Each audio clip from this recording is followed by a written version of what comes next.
Shalom, shalom, meus irmãos, a graça e a paz. Pastor Ilmar de Lajinha, Minas, Centro de Cultura Bíblica Berechite, Minas Gerais, Sul Capixaba, Leste Mineiro. Estamos aqui desde 1992 ensinando teologia, Bíblia, né? Teologia é muito extenso para o nosso campo de ação. Estamos ensinando a Bíblia Sagrada e eu aconselho você, meu caro estudante, a ler a Bíblia Sagrada. Leia a Bíblia todo dia. Qualquer pessoa que se dedique um pouco para estudar, usar esse nome de teólogo, precisa de conhecer a Escritura Sagrada. Para isso é preciso de ler. Como eu vou saber? Lendo. Eu tenho a meta de fazer leitura uma vez por mês. Qual a sua meta? Faça uma vez por ano, 2 vezes no ano, 3, 4, 5. Procure ler a Bíblia. Nós estamos com as aulas de curso intermediário. Temos aqui vários cursos, entre eles o intermediário, que é um curso voltado mais para a liderança, né? E nós estamos então com a matéria História do Cristianismo 4, contando a história da igreja dos séculos, né? Desde o início com a igreja apocalíptica de Éfeso e vamos até o final com a Laodiceia. 7 cartas da igreja são 7 tempos da história eclesiástica, né? Na aula passada nós falamos então sobre John Huss, né? Lá na Boêmia, como é que foi a vida dele, como ele enfrentou e venceu a batalha, né? Agora falaremos então sobre outros líderes dessa época aí. Nós estamos trabalhando na pré-reforma, os precursores da reforma, né? A Aurora começou com Wycliffe, John Huss, e agora vamos chegando a Jerônimo de Praga, Jerônimo Savonarola, falaremos então João de Vessália e Wessel, e depois entraremos em Lutero.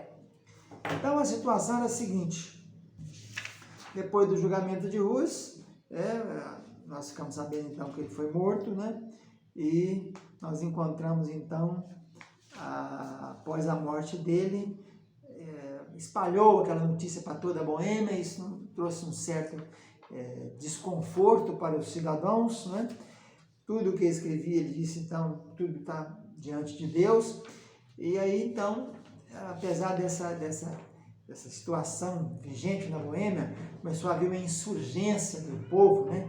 Porque não estava concordando com mataram 2 grandes homens ali daquela região deles. Então, um amigo de Hus, seu companheiro de trabalho, Jerônimo de Praga, seguiu em pouco tempo.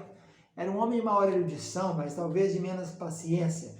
E as torturas que o submeteram durante um bárbaro cativeiro de quase 1 ano, 11 meses, enfraqueceram o espírito dele e ele acabou se retratando, né? Aí, depois que ele saiu da cadeia, o espírito fortaleceu novamente sua alma e ele em breve retratou do que tinha retratado, né? Ele voltou atrás. E aí foi no mês de maio de 1416 que ele se apresentou na audiência depois de ser preso novamente. Não deixou de censurar os seus adversários por ter conservado preso mais de 11 meses, carregado de ferros, envenenado com poeira e mau cheiro, privado das coisas mais necessárias. Durante esse tempo ele disse: destes aos meus adversários todas as audiências que eles quiseram, e vos recusaste a ouvir uma só hora que fosse. Então referiu-se envergonhado à sua retratação, aquela primeira vez, e diz: confesso e tremo quando penso nisso. Por meio do castigo do fogo, consenti vilmente contra a minha consciência, em condenar a doutrina de Wycliffe e Huss. Retrato-me agora completamente desse ato pecaminoso e estou resolvido a manter os dogmas desses homens até a morte, crendo que eles são verdadeiros pregadores da verdadeira fé, da doutrina do Evangelho. A Assembleia, então, não tratou melhor essa nova vítima do que tinha tratado John Huss. Jerônimo nunca perdeu sua presença de espírito, nem se deu por vencido com os clamores que faziam seus adversários, nem quando submeteram a ridículo. Ele disse: olha, José foi perseguido, Isaías, Daniel, João Batista, até o próprio Jesus foram levados diante das autoridades, sofrendo injustamente nas mãos de homens malvados. Então eu estou pronto para isso. Uma tal linguagem dele era mais suficiente para promover sua pronta condenação. Ele tinha agora perdido todo o medo da morte. Quando aquele momento penoso chegou, a sua fisionomia radiante mostrou sua boa vontade de sofrer. Ele dirigiu-se para o lugar do martírio, cantando hinos de alegria. Não parecia que estava indo para a morte, né? Inclusive um historiador daquela época, que depois viria a ser papa, disse que eles caminhavam para o suplício como se fosse para um banquete. Não proferiam uma única palavra que desse a perceber o mais pequeno temor. Cantavam hinos nas chamas, sem cessar, até o último suspiro.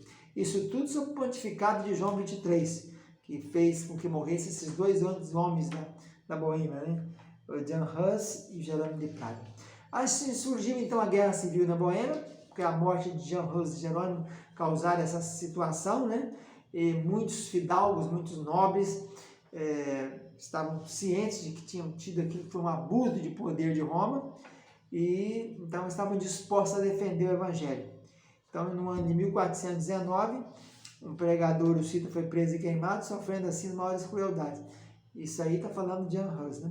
O povo exasperado correu às armas, tendo sua frente o camarista do rei, um fidalgo chamado Zisca, levou tudo adiante de si. O imperador Segismundo, então, da Alemanha, levantou contra ele um poderoso e bem organizado exército, que foi desbaratado como se fosse palha diante dos malhos dos camponeses boêmios. Na verdade, ninguém sabe explicar disso. O cardeal Juliano, legado do Papa, presenciou alguma dessas batalhas e ficou admirado quando viu a flor do exército do imperador. Só tinha príncipes conhecidos pela bravura, veteranos de guerra, retirando-se em desordem diante das armas grosseiras de um punhado de camponeses. Não tinha nem espada nem nada, né? Ah, não é o inimigo, são os nossos pecados que nos fazem fugir, dizia o cardeal Juliano, que era legado na corte de Sigismundo. Vários escritores papistas confessaram que não podia explicar o maravilhoso êxito desses guerreiros cristãos. Um deles afirmou que foram milagres, né? Melancton, que viria depois, dizia que esses foram guerras miraculosas. Foi o anjo do Senhor que acamparam e deram vitória contra os exércitos de Sigismundo. Aí, logo depois, há uma divisão dos seguidores de Jan Hus, né? Alguns seguem levando o nome de Calistinos e os outros seguem o nome de Taboretes, porque diziam a referência ao Monte Tabor. E nós então encontramos depois esses irmãos reunidos na Morávia e na Silésia, foram livres de perseguições, chamaram-se Morávios, irmãos reunidos. Mas uns deixaram que morressem de fome, outros foram torturados, outros mutilados, outros queimados, e alguns que podiam fugir foram obrigados a refugiar nas cavernas e nos bosques, onde se alimentavam da caça que mantavam e dos frutos silvestres que os arbustos davam. E quando deixavam seus esconderijos, iam uns atrás dos outros em fila, pisando as pegadas uns dos outros, levando o último um ramo com que apagavam os sinais dos pés.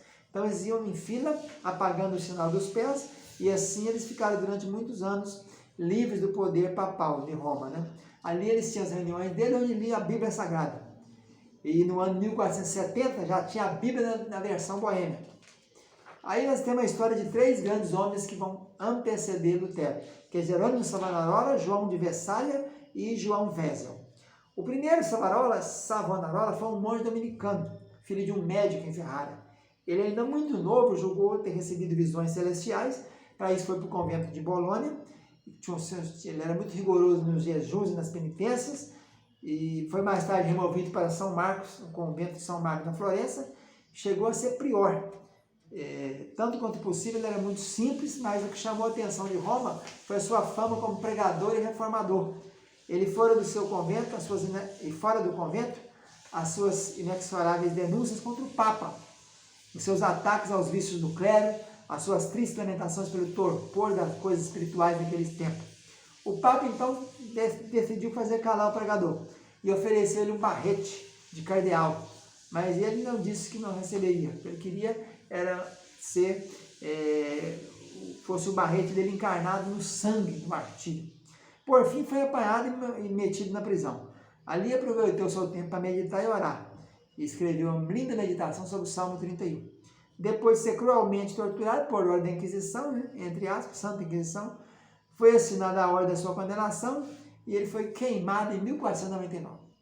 Ainda tem uma história também desse período de João de Vessália, notável doutor de teologia da cidade de Erfurt, na Alemanha. Ele, apesar de ser idoso e velho, mesmo com o corpo frágil, ele foi preso, sujeitou-se a muitas indignidades, mas ele ensinou que a salvação se obtinha só pela graça e não pela extrema-unção, por penitência, por jejuns, etc. Isso aí é a base de Lutero depois, né, das suas 95 teses. E acabou que ele foi, então, também morto no ano 1479. E por último falaremos de João de Wessel. Esse João Wessel era amigo do outro João, né? E esse era da Holanda. Nasceu mais ou menos no ano 1419. Foi célebre a sua história. Apesar de ser incontestavelmente o maior teólogo da sua época, João de Wessel, ele nunca tomou ordens, ele não quis ir para ser padre nem pertencer ao clero. E ele disse que não era para evitar perseguições, que ele não tinha medo disso, né? Sim, peço que me dê da livraria do Vaticano uma Bíblia em grego ou em hebraico. Quando o amigo dele, Revelio, se tornou Papa, ele pediu a eles então a Bíblia em grego e em hebraico. E ele disse então ao Papa, dar-te essas Bíblias. Mas por que você não pediu um bispado ou coisa semelhante? Ele disse, porque não quero nenhuma dessas coisas. E então, parece que não sofreu muita perseguição durante sua vida, apesar de todo o teor de seu ensino ser contrário ao procedimento e às máximas de Roma. Lutero mesmo utilizou os seus livros para o seu enlevo espiritual e disse as seguintes frases: se eu tivesse lido as obras de Wessel antes, o nosso inimigo poderia supor que eu tinha aprendido tudo com Wessel, porque é tudo igual, coincidência muito grande, até as próprias palavras são as mesmas.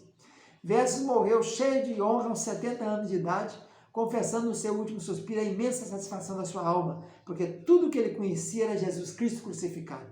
Isso teve lugar no ano de 1489. Lutero era então uma criança de 6 anos ainda, né?